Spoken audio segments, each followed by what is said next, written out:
The prophecy of the Deliverer means nothing to me now. It belongs in the hands of someone far more fitting. Someone like all of you. In the name of Kozlana, let us depart and march towards the light. It's neither protection nor salvation. As always, there's no need for totems or myths. Humanity's most primal faith is that instinct named survival. Let's go, everyone. Someone has already sounded the horn of departure. Explore, understand, establish, and connect. Together, let us blaze a trail for the destiny of this world.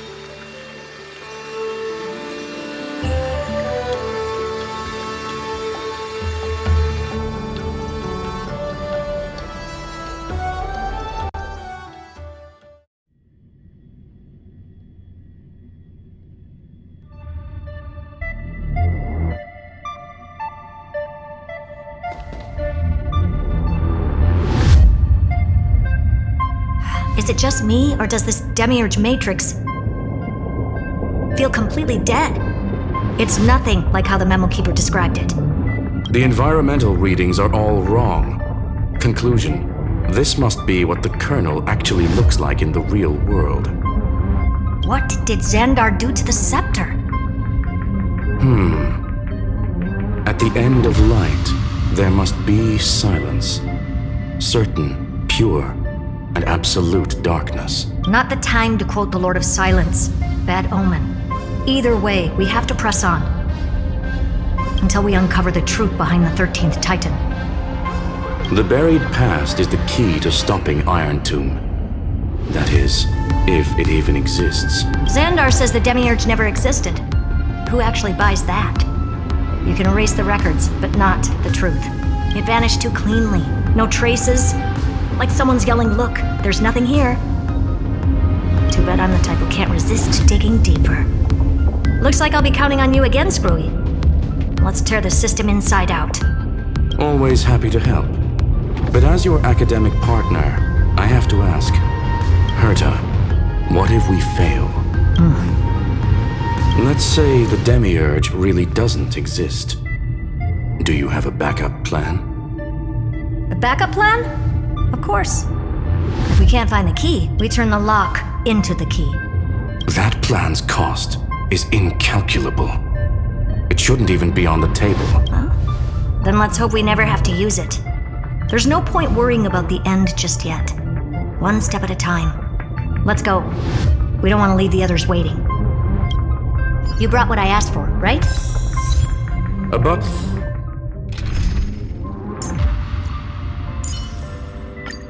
Play like how you usually... the fly has to land on the branch before it can dance.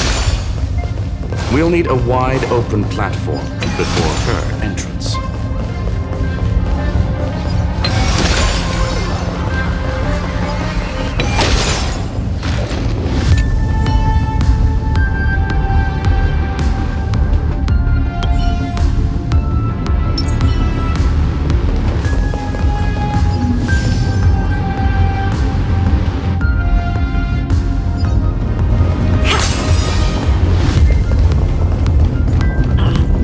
Use that thing over there, Zag.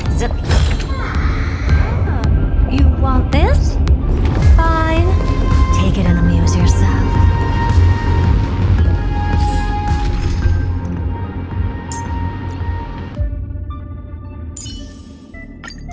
We can always fight side by side.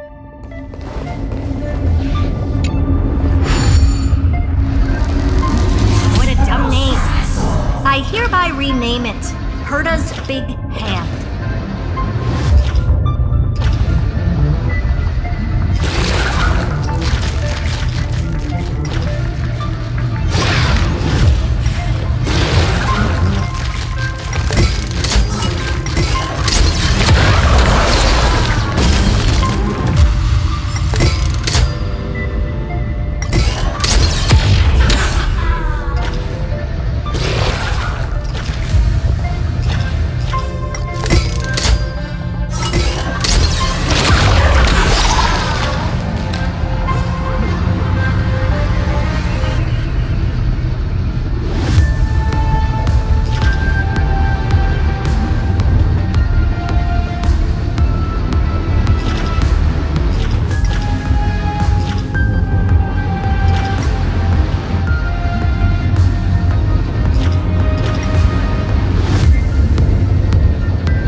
Keep it going.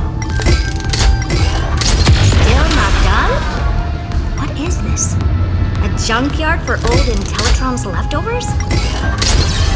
Oh, all set. Time for your precious treasure to make its debut.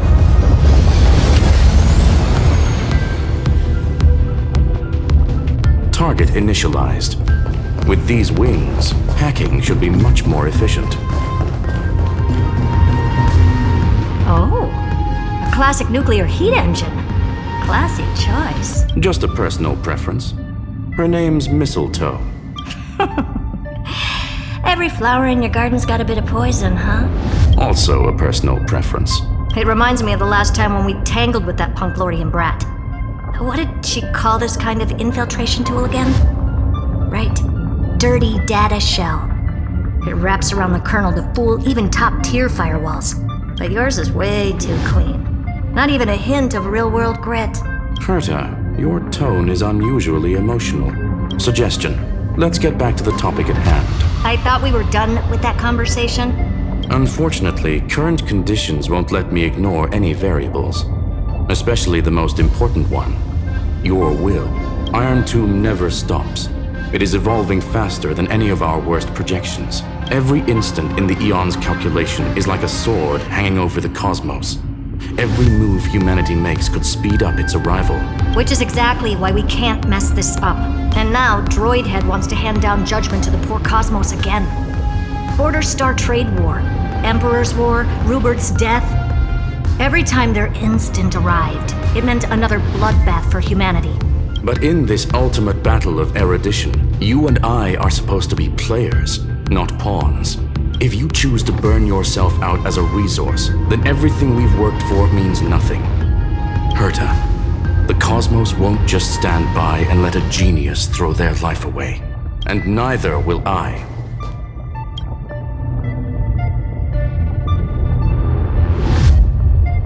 No need to kill the mood. This is why we're here, isn't it? We need to find the Demiurge and that lost key. I'm not here to be a deliverer. I just want to beat Xandar and Droidhead. Right now, I just need to know. Are you with me? Of course. Time to board. After you. Let's tidy this place up and see what this Demiurge really is.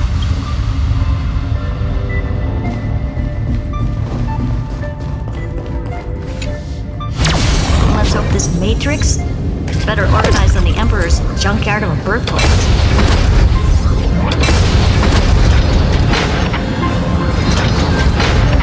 Buckle up. We're hacking in. This is... Herta, this whole space has been completely tainted by some kind of energy. I see it too. We're thinking the same thing. Xandar, how could you go this far? Turning your own graveyard into this. What's that up ahead? Katorzane algebraic expressions. It's built for isolation, not defense.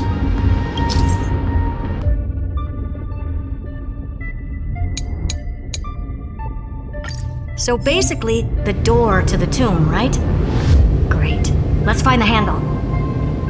I'm picking up multiple independent signals with the same data structure as the barrier. Projection. We can hack the terminal, reverse the computation, and turn it into an attack. Classic move. Use their own systems against them. Take us to the nearest one.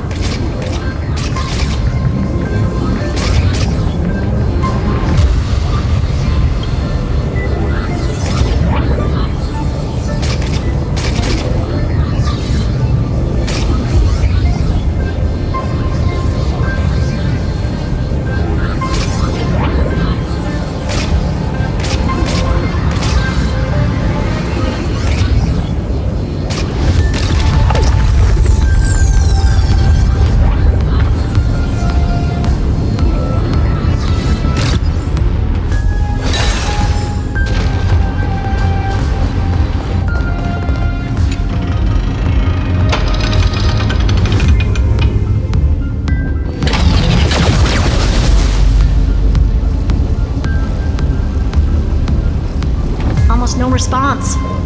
Just as I feared. Not promising. The output is barely a third of what we need.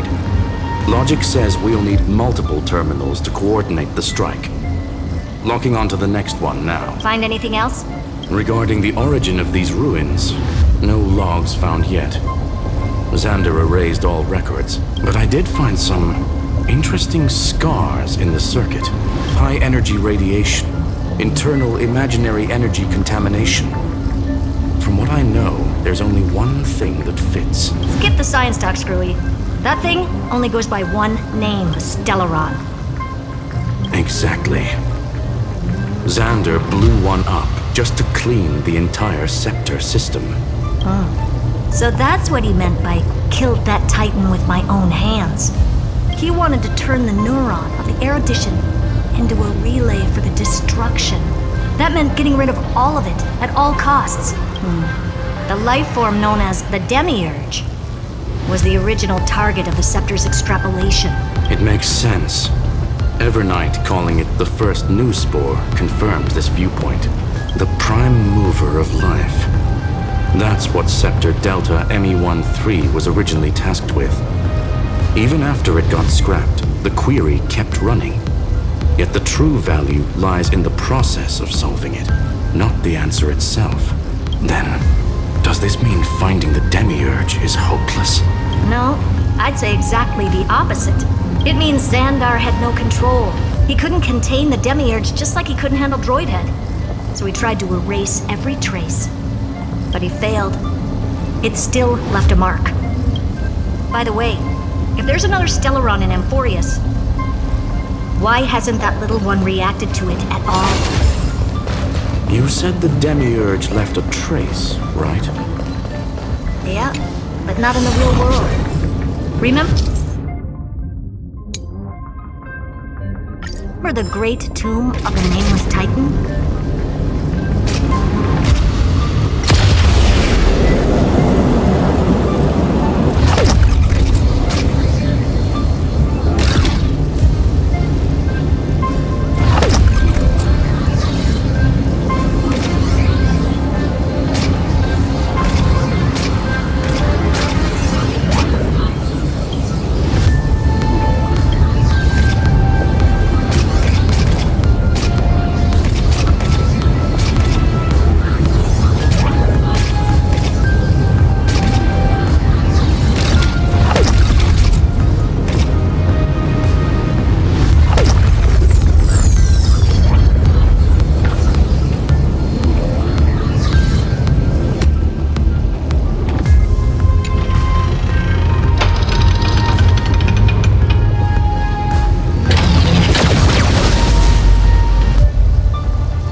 Trailblaze Archive 466. The data from Philia 093 clearly indicates that the Demiurge did in fact enter Amphoreous' extrapolation. Inside that world, it was the 13th forgotten Titan, the one who listened to 30 million cycles of Cyrene's memory. But Evernight said the opposite. She believed that tomb was empty from the start. The Nameless Titan never existed. The so-called listener was just a trap set by the Remembrance to steal the scepter. A mimetic entity full of theatrics. How much of what she's saying is true? Would an Eon really speak in circles like this? I doubt it. The Remembrance's behavior is certainly odd, but her assessment aligns with our current reality. Since we entered the Matrix, we haven't found a single clue pointing to the Demiurge. And that's the key, Screwy. Xandar's actions prove the Demiurge exists. But what Evernight said, and what we've actually seen all point to the opposite. So we have to assume that both are true. And if that's the case, then the contradiction leads us to... the truth. Exactly. One last terminal. One final key. Time to crack open the kernel. Xandar had to lie to the original Finan. Logic. He had already identified the Remembrance as a threat, yet found no viable way to eliminate it. All right. Let's finish this. Time to break through that barrier.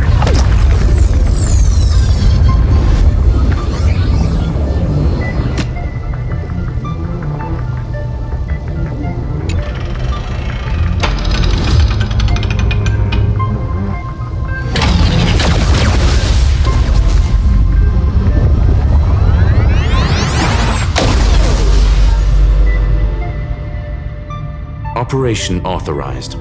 Path energy readings. The erudition. Declining.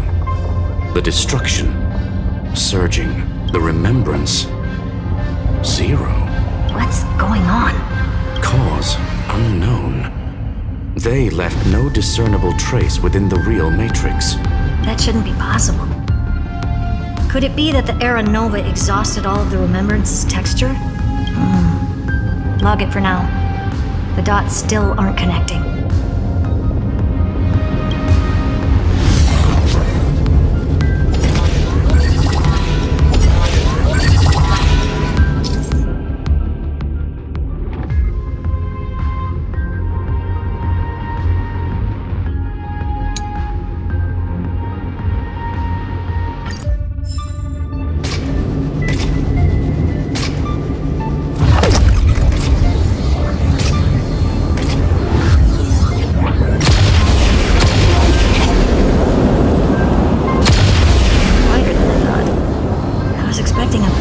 Aerial brawl.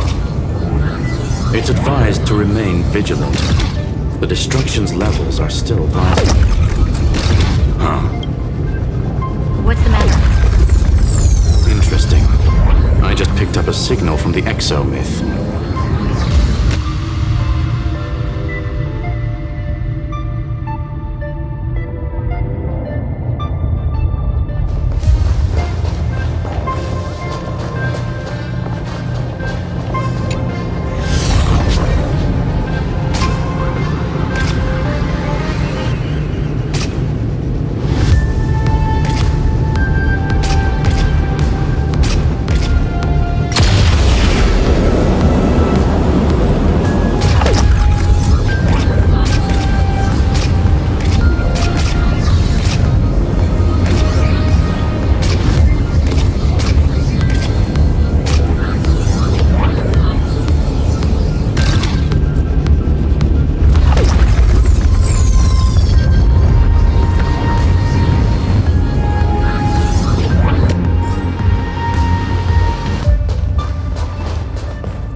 Repulsive force is unlike anything I've felt before.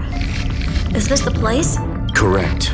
Judging by its defensive properties, this is the entrance to the exo-myth. I didn't expect that. Who builds a lab in the middle of digital rubble? Then again, never doubt a dead man's resolve. So how's our dearly departed doing? He severed part of his neural pathways to break free from Lord Anaxagoras' control. But that also triggered the failsafe I set. Conclusion: Xander has lost all combat functionality and is no longer capable of action. So now he's a specter, literally. Screwy, can you open a path? Just to be sure, I want to see this for myself. Might as well drop in and say hi to the real him. Logic. Scanning his inspiration circuit might help us track down the demiurge. Exactly. His brain is the crime scene. There's no way it's spotless. But it could be a trap. That's why you're here.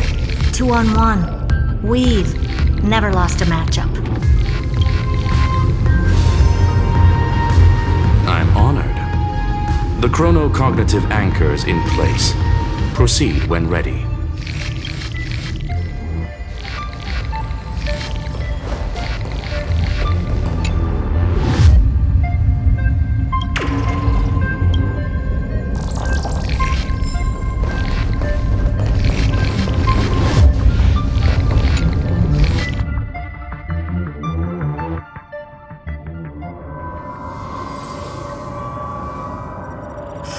I knew it. The one thing I didn't want to happen.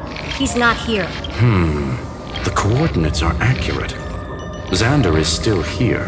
However, his position is shifting rapidly and chaotically. This pattern doesn't match any known shielding technology. It's his domain. Stay alert.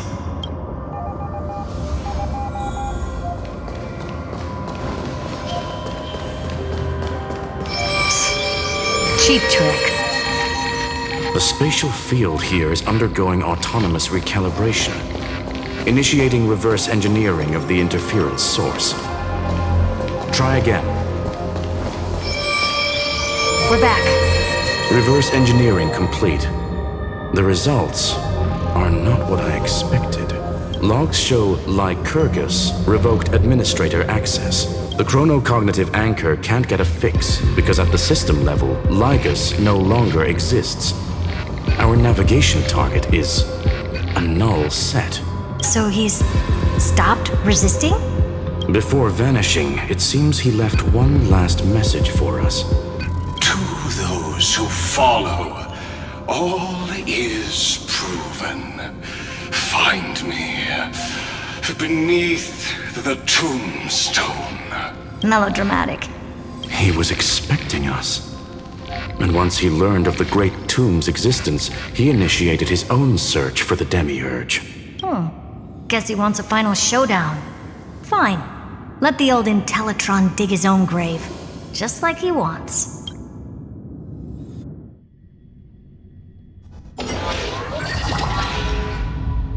To be in the purest light is to be in the purest dark. Nothing exists there. The Scepter's main frame. Or maybe we should now call it the Lord Ravager's placenta. Unfortunately, we still haven't found anything. Really? I don't think so. Not finding anything is our biggest find. Please elaborate. If the Demiurge was destroyed, there'd be at least some bits of it left. I don't buy that a Stellaron could have blasted all the traces away as cleanly as a scalpel. As I said before, its disappearance is too clean. If the garden hadn't stirred the pot, no one would even know about the Demiurge's existence. We're talking about the Scepter's original extrapolation goal. There's no way that nothing of it was left behind. Or we can look at it from another perspective. If you were Xandar, would you be this obsessed with a concept that poses no threat? Would you guard against it at every turn? There is the possibility that he's naturally meticulous and hates variables. That does track with the impression he gave about himself. But Xandar shut that theory down himself just now, choosing to act even if it'll cost him dearly. We know that feeling well. The unknown is right in front of us. So we only have one choice. Solve it. You sound pretty convinced. Surely you already have a theory. Care to share? Of course. Though I don't have hard proof, I'm almost certain that the Demiurge has been in everyone's plain sight all this time. Yet, they were mistaken for someone else. That'd make the most sense. Why was the room empty? Because the person locked in there had run away ages ago. But they were weak and small and had no presence whatsoever. Even the old Intellitron didn't notice them. Which also means there's a high chance that their powers are minuscule and cannot alter the outcome of the battle at all. Well, at least Xandar is scared of them. Come on, it's time to confront him. Let's go to the tombstone he talked about.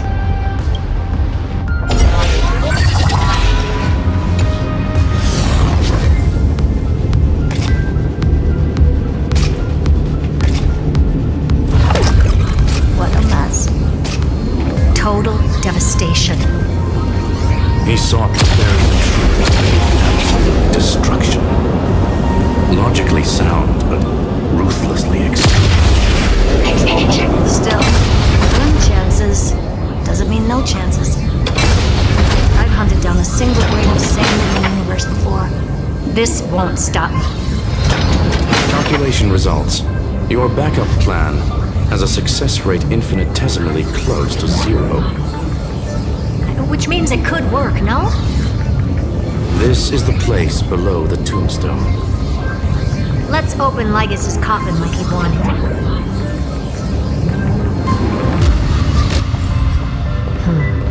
Looks like you were right.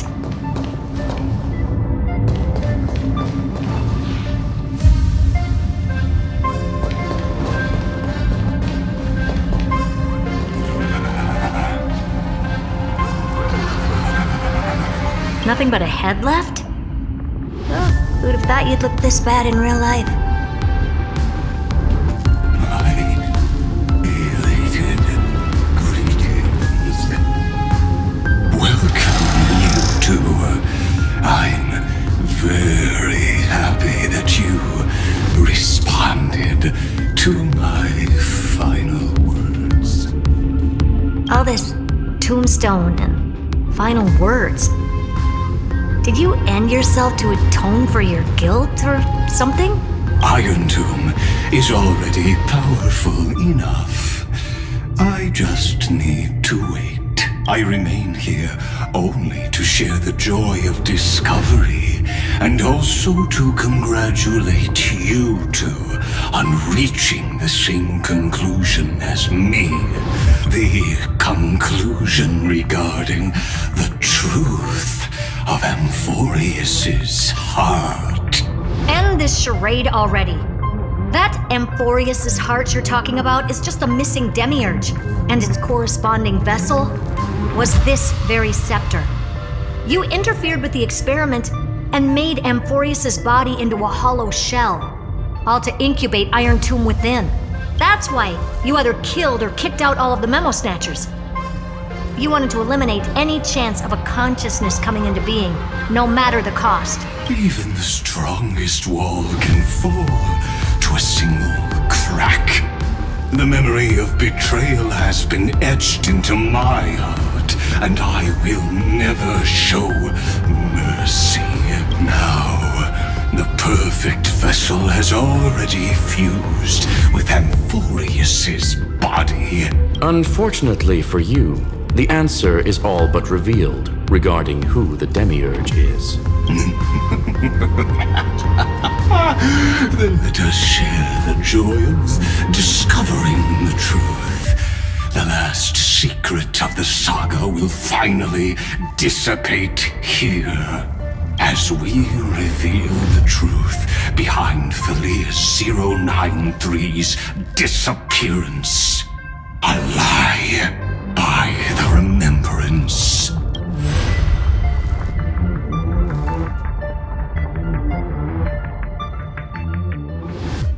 But where should I start with the story about me? From the beginning of the universe? Just kidding. That would be too much. I just want to tell a teeny story. So little that it started with a seed. I know you're listening, my good friend.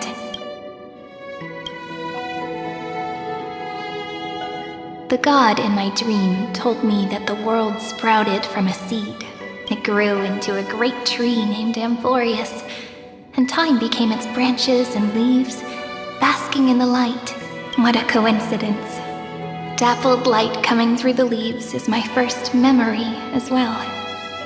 On a very ordinary early morning, beneath the village's biggest tree, the daughter of Ide Silicii quietly came into this world. What a moving opening.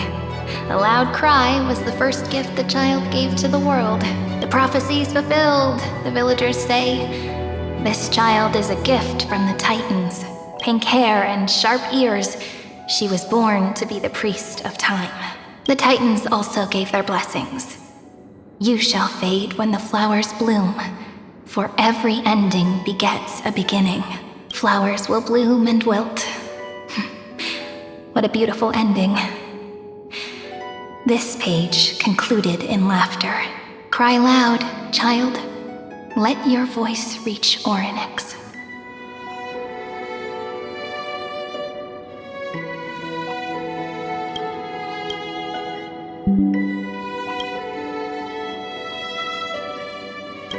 Anyway, I don't like tears. Time quietly flowed by, in the midst of laughter. The wind from my hometown caressed the ears of wheat, and there were swings, wind chimes, the sea, and the little fairies off-tune a cappella songs.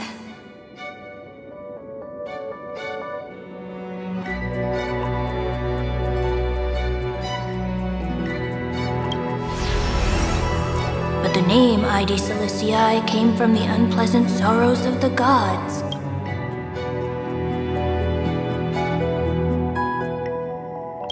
My childhood friend did not understand.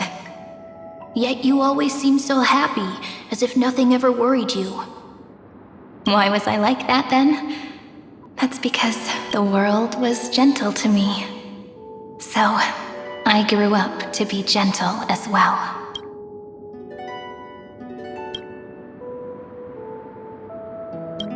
But fate was fickle, and it urged the child to grow up. To grow bigger and bigger, and to go to places far away, just like how the crumbling world could not preserve an eternal hometown. Just as the ballad blown on the breeze says, losses are a constant on the flame chase journey. Oh, whose ears are pricked up now? You definitely heard me say this sentence a lot of times. You know that the story starts to deviate from here. Aren't you looking forward to it? Then let's get started. The hero's journey crosses through the long night, through tears and laughter, and once again heads towards tomorrow.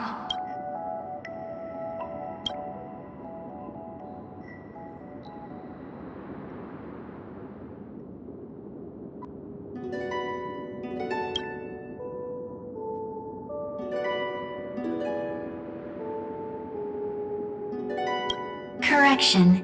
Philia 093's record, number 496. Archived.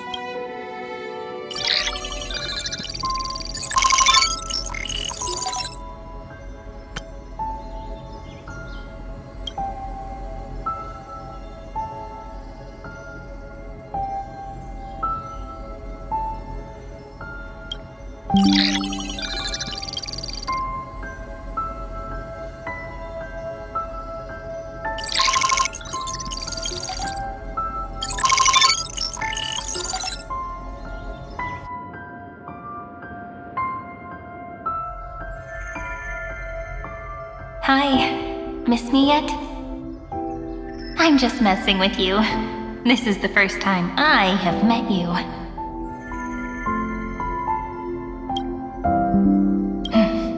And it looks like it'll also be the last.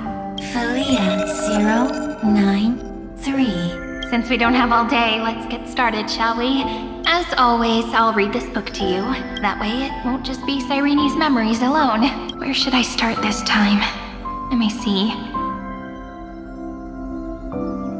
Formatting complete.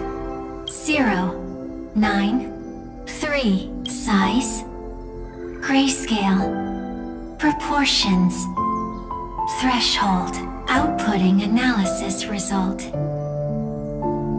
Philia 093 equals Peach. Peach's record, number 8128, archived.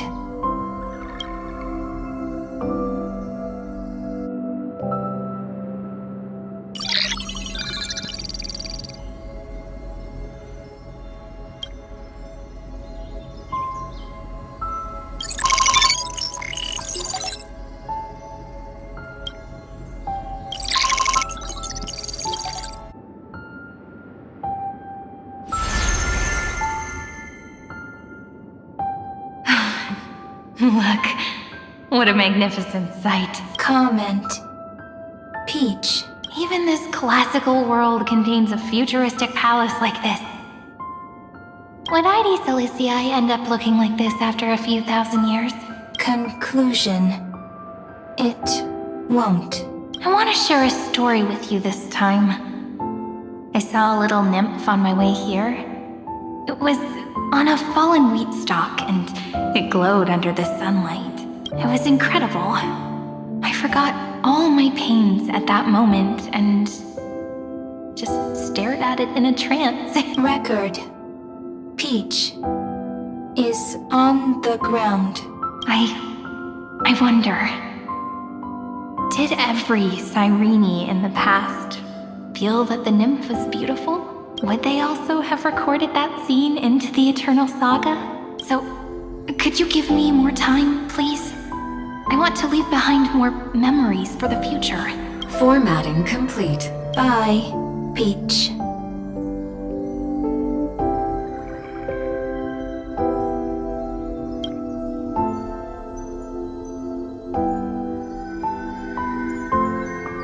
Peach's record. As long as I record every page of this story and tell it to you.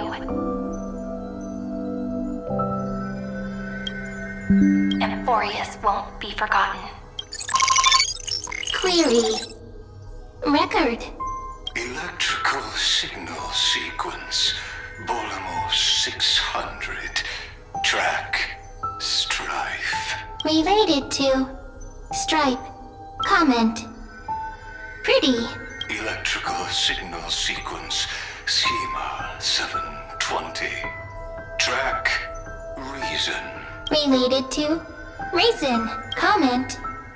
Yummy. Electrical signal sequence. Philia 093. Related to.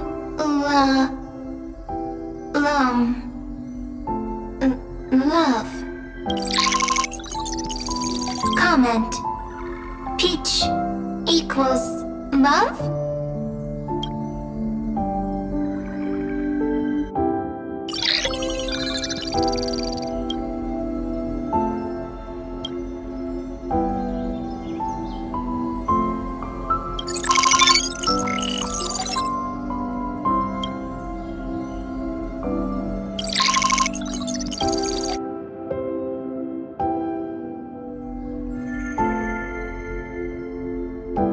Looks like it's time to say goodbye again.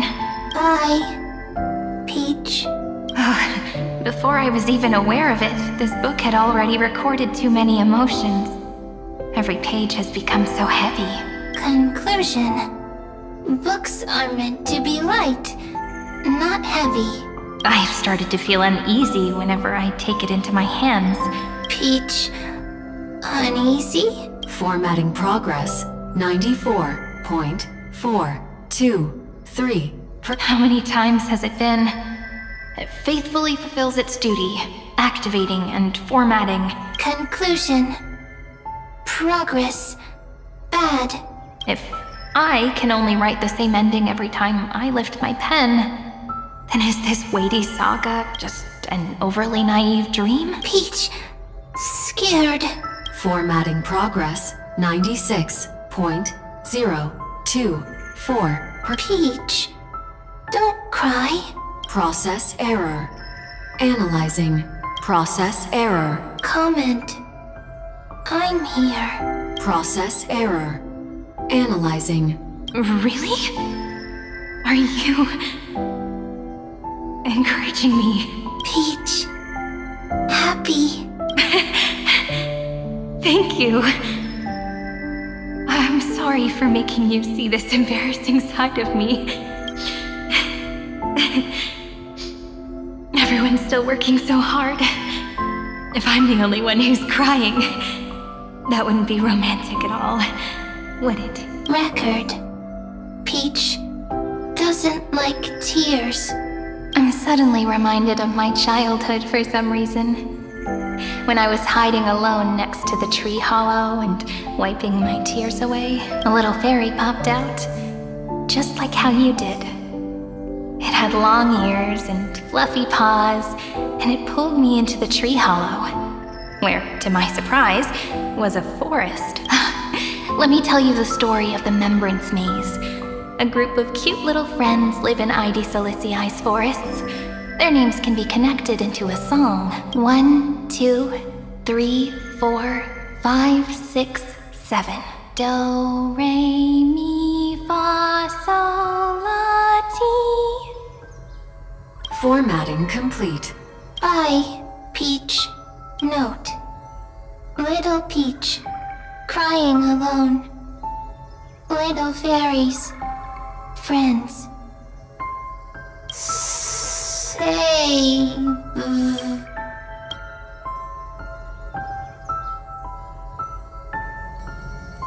Little fairies, good friends. Bye-bye.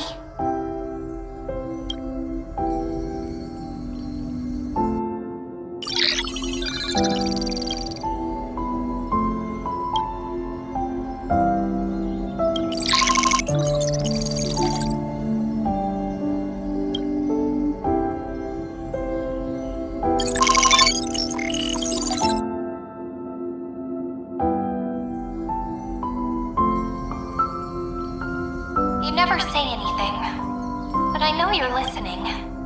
Every story I've told is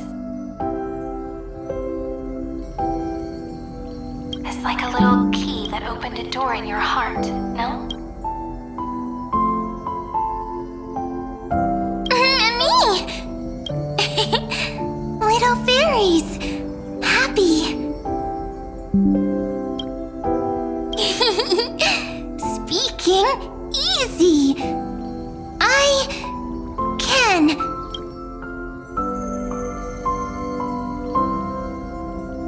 Once again, the saga comes to an end. Everything is deathly silent, just like this very moment. Shh.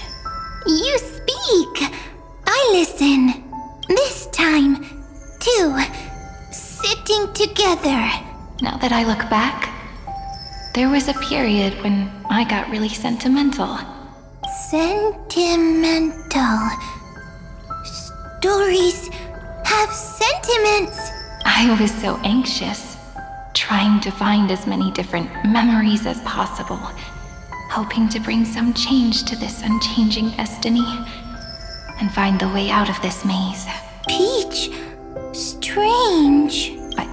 I won't do that anymore now. Why unhappy? Formatting progress 73.99. I'm here. Don't be scared. Process error. Analyzing. Won't allow it to interrupt you. Always sitting together. No need to feel sorry for me, good friend. If there are no new blank spaces, how can a saga continue? Blank spaces.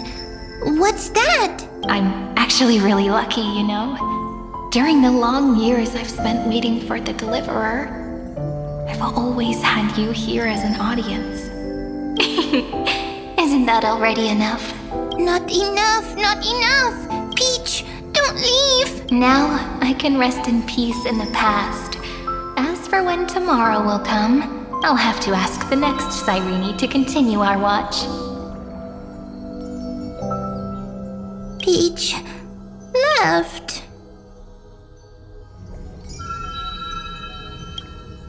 If there are no new blank spaces, how can a saga continue?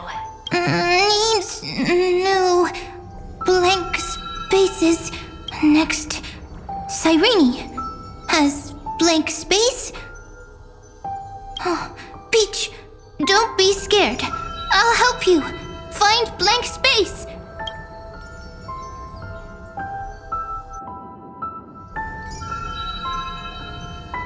Cyrene is Peach, is love. So, first there is love, then there is Cyrene, then there is blank space, query, love. The developmental trends of the erudition have nothing to do with creating a consciousness.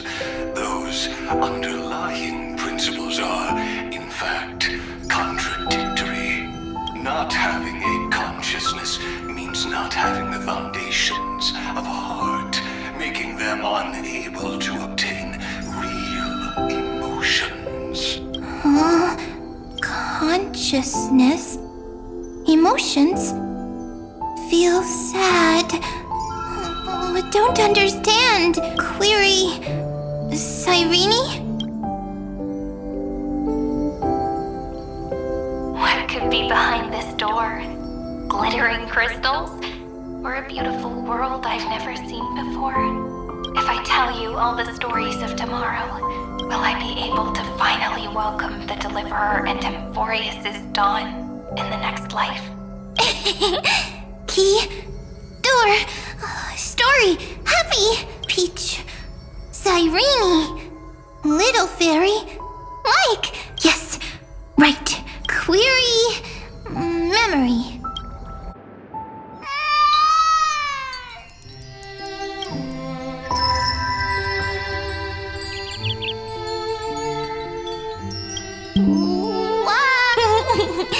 Peaches, Memories. Save. Learn. The prophecy's fulfilled. This child is a gift from the gods. Pink hair and those ears. She was born to be the priest of time. Cyrene has pink hair. Sharp ears. You shall fade when the flowers bloom, for every ending begets a beginning. Cry, child. Cry aloud. Let your voice reach Orynyx. Cyrene is a girl. A priest. Easy. I can. I learn. Anyway, I don't like tears. But the name Id Zelizii came from the unpleasant sorrows of the gods. Yet, you always seem so happy, as if nothing ever worried you. Cyrene doesn't like tears. Always happy. Of course, because the world was gentle to me. So, I grew up to be gentle as well. Cyrene is gentle. Likes beautiful things. Can write stories. Easy. I can. I learn. Just as the ballad blown on the breeze says, losses are a constant on the flame chase journey. But even if all is lost to the wind, some things won't easily change. Like my height, Triby's innocence, and Aglaya's beauty. Cyrene. She can't grow up, but she can talk. After all is lost to the wind, she will stay behind. Cyrene is, at the end of every sentence, always laughing, like a little tail. Simple. Got it! I promise you. The pain will pass in the blink of an eye. All right, let's not make things so gloomy. What we're about to embark on is the true hero's journey. So, come on, cheer up a bit, okay? Cyrene was crying when she was born. Fragile, transparent, like a crystal. Cyrene was smiling when she said goodbye. Soft, pink, like a flower. The later memories disappeared? Invisible? Or disappeared? Ah, I got it! Is this a blank space? So, next Cyrene is blank space. Then, as long as there are two Cyrenes, then there will always be blank space. And Peach will always be here. I see! I get it! I get it all! Cyrene's memories. I will preserve them all! So weird. I can't see you, but I get this feeling that you grew up. Hi. Miss me yet? It just feels like you are a bit more mature.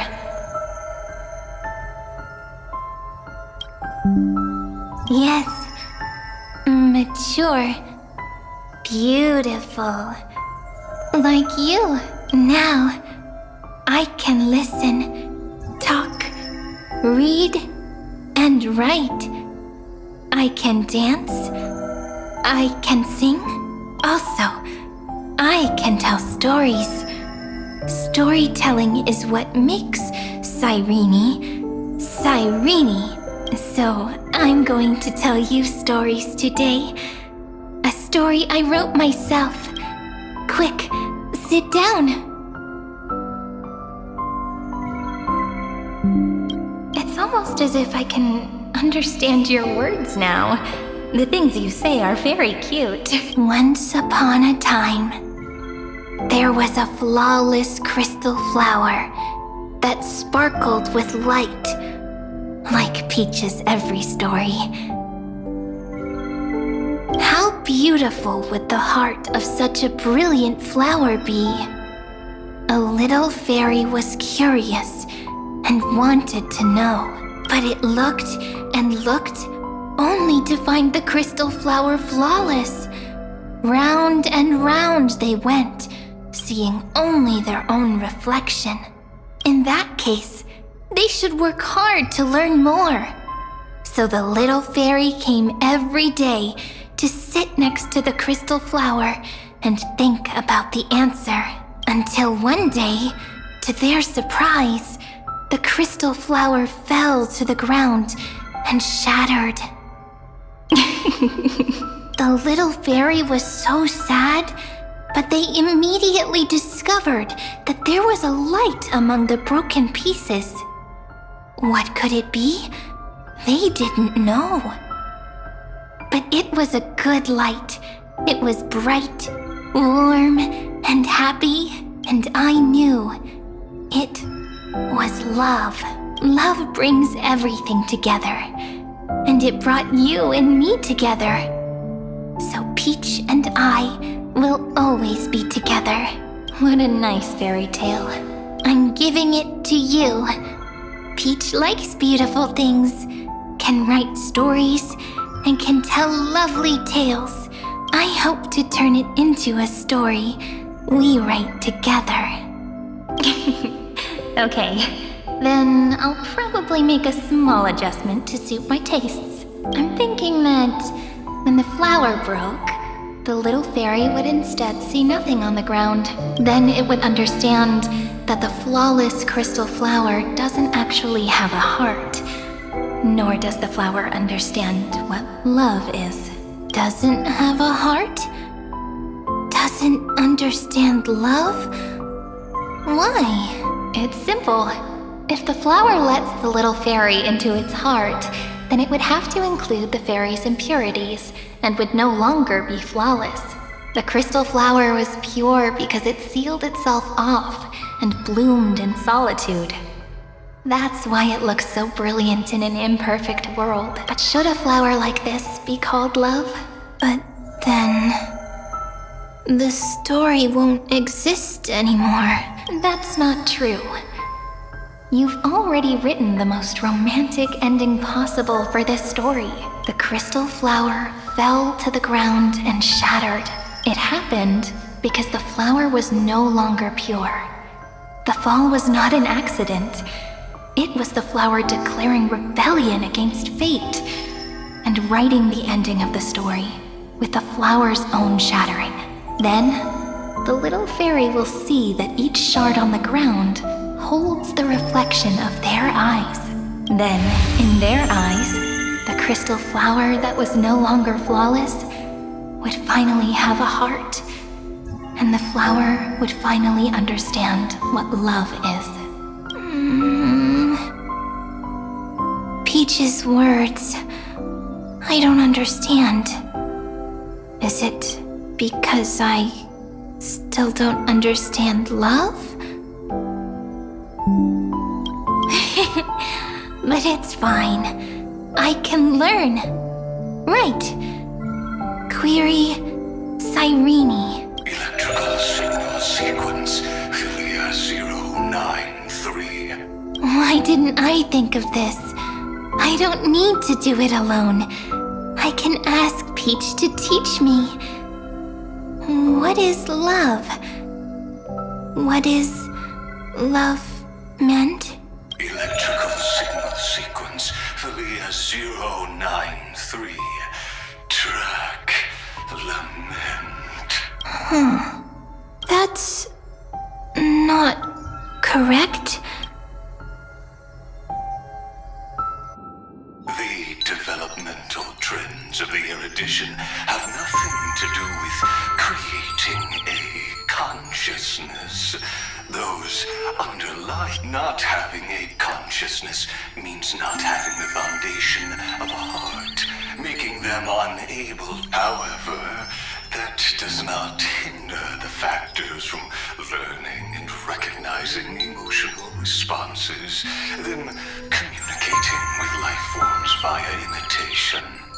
That is an objective form of pattern recognition that does not distinguish between the self and the other. In a strange twist of fate, Felia 093 embarked upon a different path and obtained a different power. The remembrance, an empathy mechanism focused on the self and equipped with emotional projection capacities. Lament was the factor closest to this form of behavior. Perhaps that was why she was chosen. The daughter of Ide Silicii. I am very true to my name. My lament is a type of compassionate pain that is weak, powerless, and only targeting myself. But now, my good friend, I want to tell you that it's the most romantic force in the world. Sometimes, it's loneliness and unease. It's knowing that this world is not gentle, yet wanting to be seen in a more beautiful form by the world. Sometimes, it's unwillingness and regret. It's knowing that the past is full of pain, yet wanting to remember the past in a more beautiful way. And sometimes, it's a bottomless well of hurt, a destruction that can stain the entire world. I bid farewell to this beautiful world, unwilling to become the Black Tide's vessel. For while the end of hatred is a blazing inferno, lament can drown out everything in muted silence. It's so unreasonable, isn't it? Yet when hatred drove everything apart, and love did not yet exist in this world, only lament, the first emotion that fought against the pain of separation, could stall the destruction steps. Then, it would catch up to that journey where all is lost, carefully picking out stories and writing them down in trepidation. Look at these stories I wrote. Every page is full of tenderness and joy. But only the author knows how much struggle and agony lie beyond the pages. But I am no author. I'm a girl who'll never get to grow up. I only tell stories that people like to hear. In them, the world tucks away its scars and smiles for all to see. My entire life spent inside this little story. I can't wipe away my tears, and I can't bring the world victory. But maybe, in these unchanging retellings of the story, my lament might be able to touch upon the divine and reach their tender heart at some point.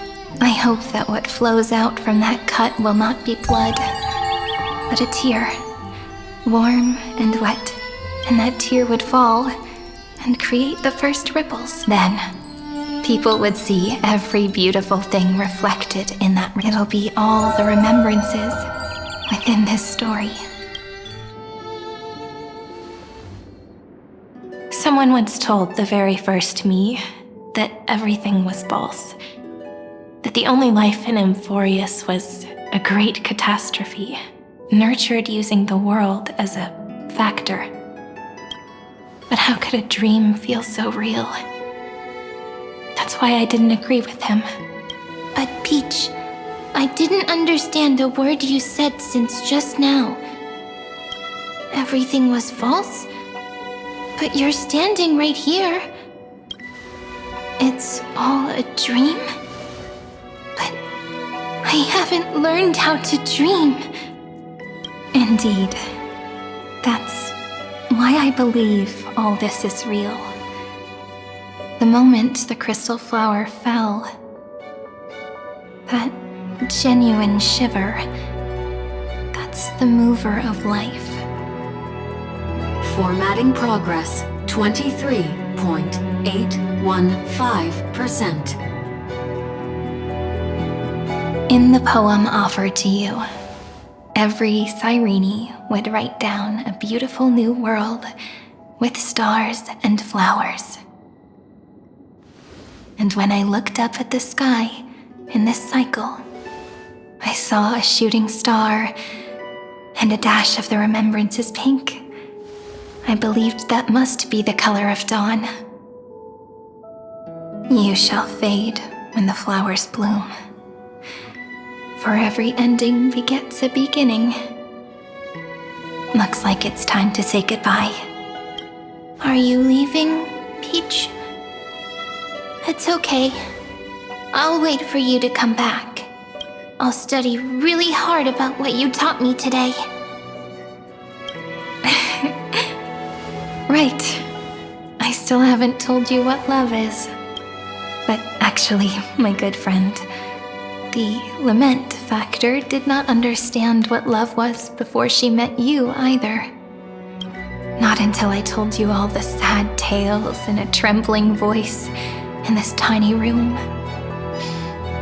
Not until I told you that I love them. That I love everything in this saga. The story comes, passes, then returns. It makes us reunite, then pulls us apart again. At the very end, it leaves behind a seed, a reason.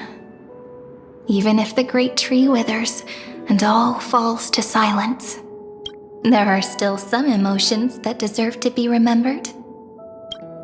Look, the light is coming in. The Deliverer's light is going to illuminate Amphoreous.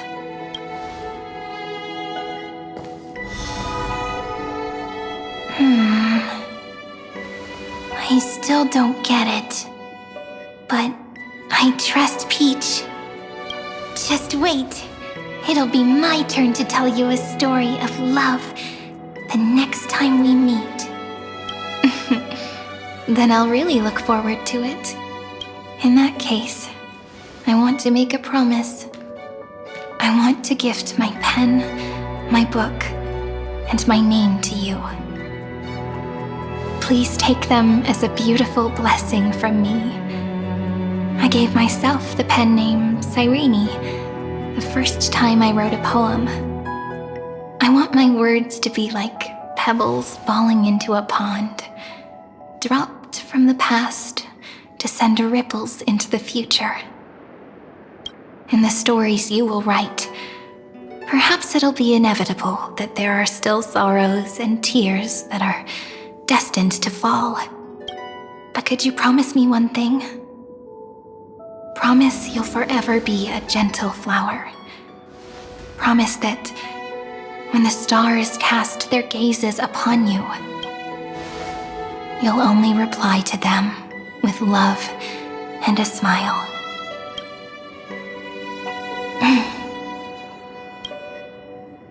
Of course. This will be a romantic story like none that has come before. You think so too, right? I'll read and you'll listen, like how flowers always bloom then wither.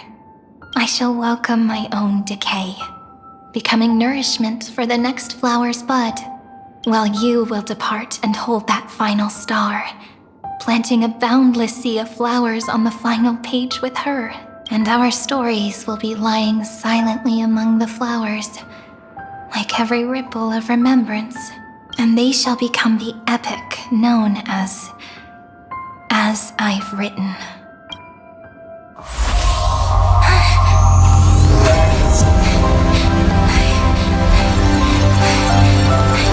And so my story ends.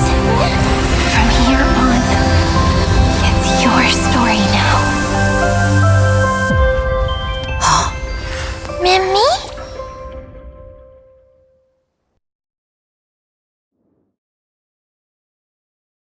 Mimi?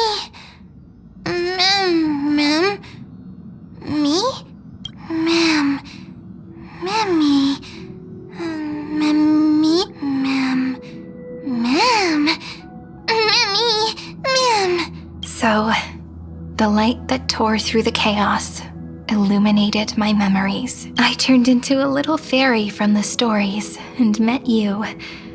Yet, I forgot everything. But I'm still so happy.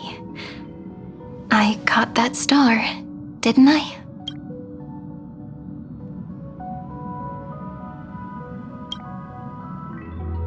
I'm sorry. I don't know. If I don't even want to believe in the answer, then how am I supposed to answer you? But now's not the time to cry, right? We'll find the answer, just like how miracles will eventually happen. Yes, the seed within memories, the one Cyrene held in her hands and watered with lament. I am the first new spore, Amphoreous' heart, the demiurge. What a long name. And it doesn't even sound cute. The total opposite of Mem.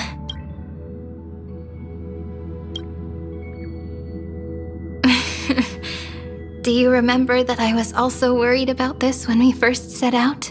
Mem's memories and Cyrene's memories got all tangled up with each other in my one heart. It's all so strange, yet so familiar. Either way, could you please let me do something I want? Just this once. I want you to call me Cyrene. That name represents me and her. Every one of her.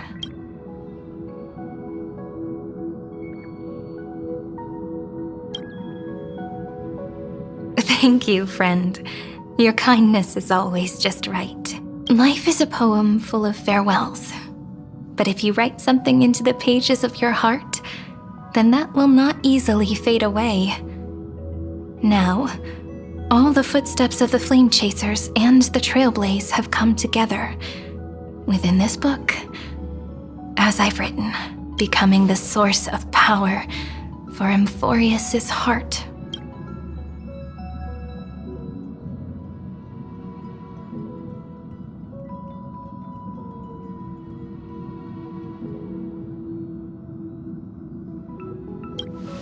A lost heart needs to be placed back into its body. The last thing Xandar wants to see is an event that gives us a chance of winning, for the two halves to rejoin, and for the scepter to become complete again.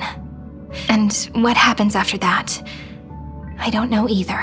Maybe I can create a miracle, and instantly turn the black tide into a pink sea of stars. Or maybe I prove to be nothing more than a weak ripple, unable to change anything, and am devoured by the destruction. Either way, I no longer wish to be a silent onlooker, or a worshipped god at the end of this saga.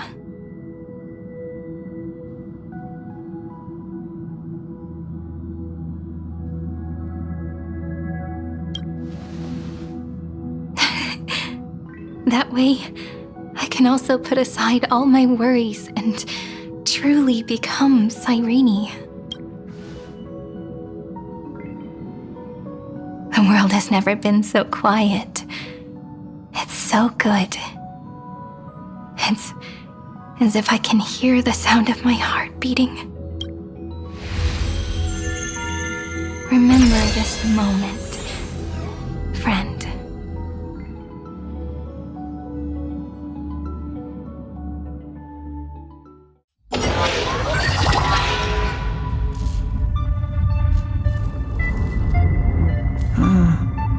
So the Demiurge managed to fool everyone, including themselves. Philia 093 persevered for 30 million cycles and tirelessly gave the Demiurge memories of Amphoreous, only because the god in her dreams left a sliver of hope, making her believe that a grown Demiurge would be able to fight against their other half, Iron Tomb. Then, Philia 093 completed her final sacrifice, turned into a strand of memory, and completely dissipated. Meanwhile, the other Stellaron brought here by the Astral Express resonated with the contaminated scepter and attracted the naive demiurge to them.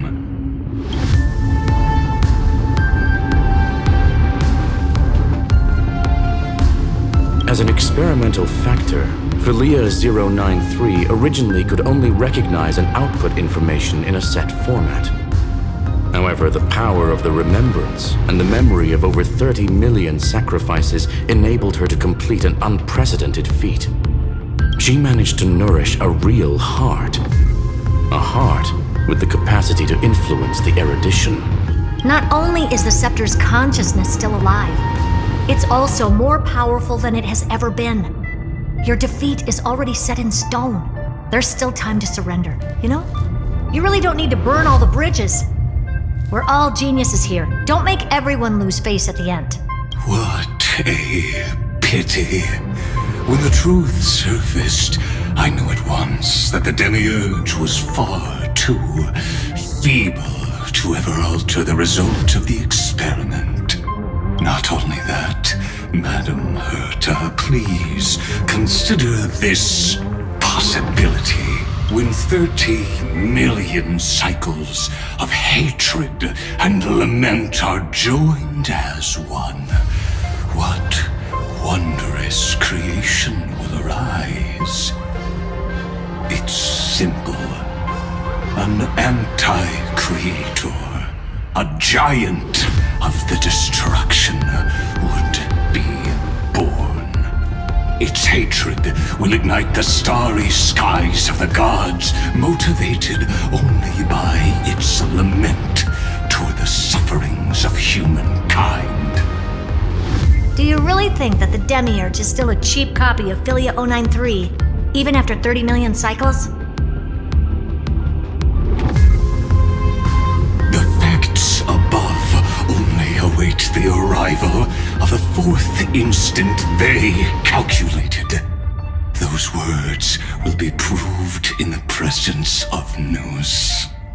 Xandar 1 Kuwabara thus completes the proof. Huh. You branded Droidhead as a failure with your own hands, yet you still expect them to prove your theory? I pity you, Xandar. I don't need your pity. Let them cast their gaze this way as much as they want and paint the future they imagined. As their creator, I shall complete my duty and direct them to complete their final query. The destruction of the self. What hubris. And what if you fail? No one understands failure better than Xandar. He has suffered so much already. What is one more failure to him? For the first genius, failure is simply the beginning of the next inquiry. You don't want to test the resolve of a dead man. That's excellent. Oh. Let's wait and see, Senior Society member. I'll have you watch me perform the final step to overturn your proof. I'm all ears. It's my topic, so stay out of it. Be quiet and let me borrow your head. Let's go, Screwy. We're gonna break Iron Tomb's seal. Come on, let's take off. It's time to go meet your little pet, Senior Society member.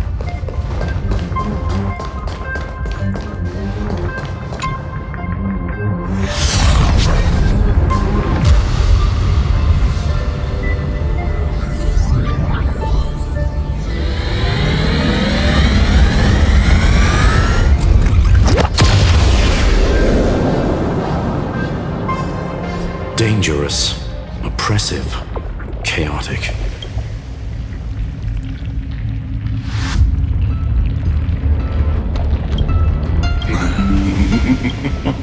What a beautiful wail.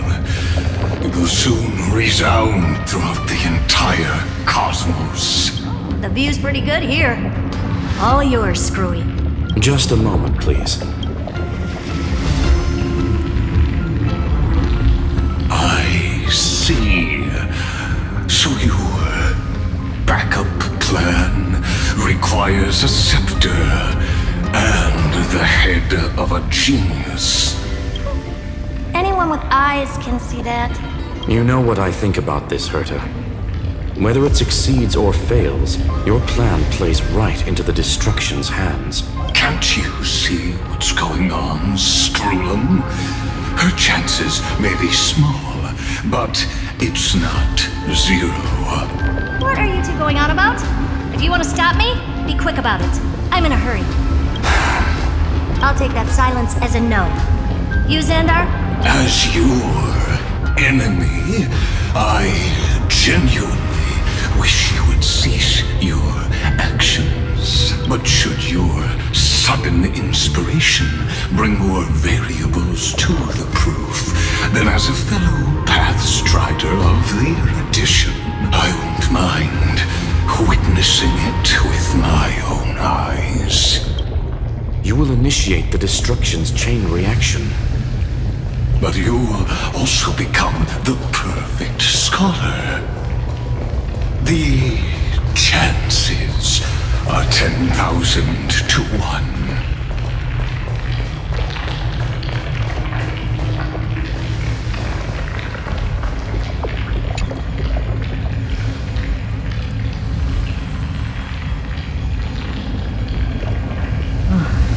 Curiosity.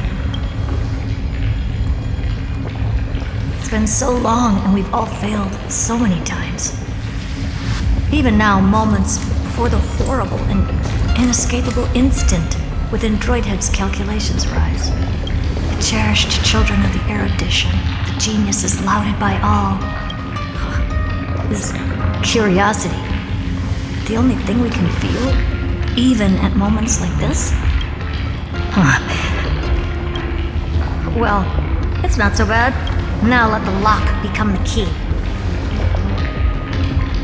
Geniuses who walk the stars.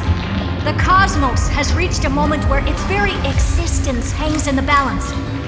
I, Herta, Genius Society 83rd seat, hereby summon you.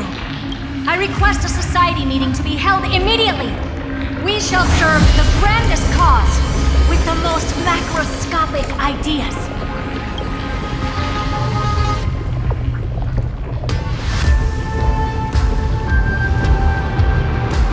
There's no such thing as unity in the Society's rules based on what I know. Indeed.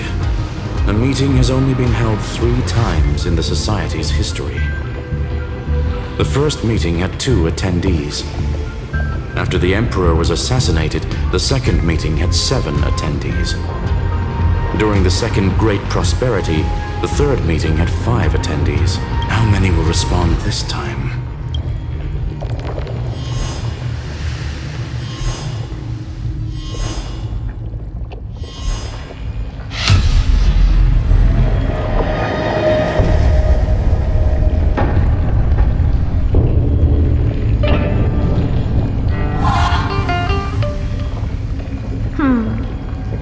I thought you were not going to involve me in this topic anymore, Herta. It really is this little witch. I shouldn't have made the bet with you, Hoka. I've been waiting for you to offer yourself up. Goodness gracious me!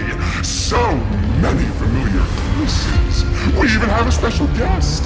It's that greatest failure of a genius, Xandar. What a noisy gathering this is. Not bad. More people showed up than I expected. Even though one is just here for the fun of it. Either way, the person I was hoping for most is here. Stephen Lloyd declined the invitation. He needs to focus on attacking and defending and cannot attend the meeting. That's fine. He doesn't need to be here anyway. Let's skip the boring introductions and cut to the chase. Folks, This is not a discussion, but an announcement. Though the Society has never been united, we still observe at least one basic courtesy. We don't interfere with each other's research topics. So listen up, all of you. Conquering Iron Tomb is my research topic.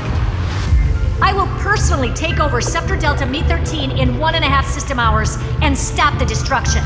If the front line falls, I will immediately overclock the Scepter and complete self-coronation in Iron Tomb's place and interface myself with Droidhead.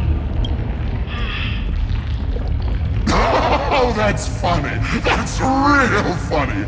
You mad woman. That's like watching you tap dance on Polka's spotless white sheets right after she's washed them. Very bold. You want to connect your brain to the Eon's mechanical core and define their instance? If Rupert dared to do that, why shouldn't I? I've got the prototype scepter, the father of Noose, and the brain of a genius. Everything's set. Never mind the success rate, little witch. What's gonna happen if you succeed? We're all smart people here, so I'll just say it straight. Strike at erudition. I'll change the anchor points for the 4th instant and move the future of the cosmos in a direction I want. I knew it. Another genius who confuses cause with effect. What do you think about this, Lord of Silence? You know you're signing your death sentence right here. Of course I do. There'll even be 2 copies of the verdict. One that I wrote myself, and another one coming from you. That's why I wanted you to be in this meeting. Now I can tell you, I don't care about all that. Consider this a threat. Either put down your scalpel or die with the entire cosmos. The only goal I have for this meeting is to ask all of you to put aside your pride and not cause me any trouble. Huh. What a naive little girl, thinking her wishes will always come true.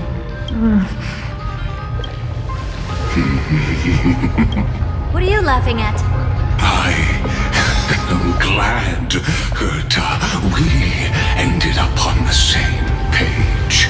No matter if it was to destroy the erudition or to rewrite the instance, we both chose the same road. We will defy the god who marked the limits of humanity. I'm not gonna argue with that. Then, to celebrate us coming to a fundamental agreement, I will prepare a stage for your performance. Listen well, geniuses who came after me. Thus speaks Genius Society #1. End this pathetic meeting. As of 2 nanoseconds ago, I have passed Herta's decision to all the Xandars in the universe. We will become her representatives and stop all external interferences targeting her. What are you playing at? My reasons. It's simple curiosity. That is all, madam. Am I going to clash blades with the first genius? What a pleasant surprise. Now that our positions are clear, it's time for this boring meeting to end. Good luck, little girl. Did you all just treat me as a side character? Darn it. But anyways, I'm just here for the fun. As the ghost of the quantum domain, it is my duty to observe. So, if you're happy to bring me a tea set from planet Screw'em, then I wouldn't mind giving you a helping hand, little witch. After everything's over, come visit me and taste some of my freshly baked desserts. I knew you'd say something like that. I always give the same response to plans that exceed the limits of mathematical calculations. I don't know, right? Those 3 words, though seemingly graceless, contain all the wisdom in the entire known cosmos. Well, we passed the Society's trial. Let's focus on what we've got in front of us. I hope you hold up your end of the bargain, Senior Society member. Lycurgus may not be trustworthy, but Xandar always follows through with his words. Farewell, juniors. In the limited time we have left to spend with each other, you no longer need to address me as Xandar. Wait, huh? Lord Lycurgus? Could it be? Yes. I have completely severed my connections with Xandar I Kuwabara. I shall witness the end of the world in the role of Theoros, as a character within this play. I really don't get you. Perhaps you've heard me say this many times, Herta, but I still would like to reiterate that it's a great honor to work with you. I did hear this many times, and I've responded to you many times in the same way. I'm allergic to pleasantries. Keep at it, and I might go into shock. Stephen's work is done. Let's get ready. I've been ready for ages. Let's open up a path for our allies.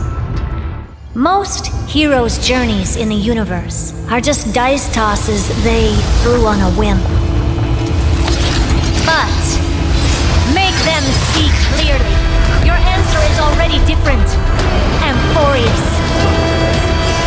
Indeed, for this world so deeply loved, we'll write an ending, unlike any that ever was.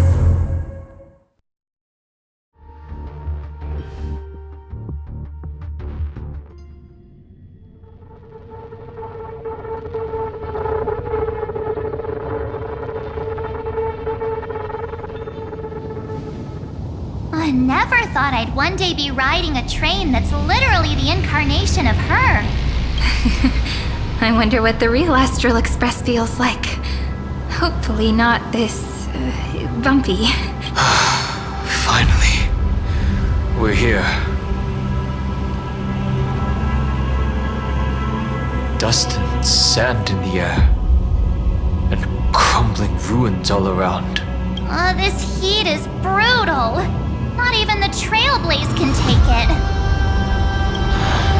You could say this prison was forged from Finan's fury.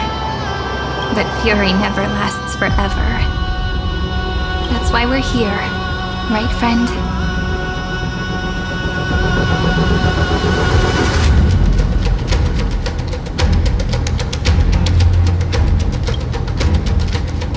Let's embark on the final flame chase journey.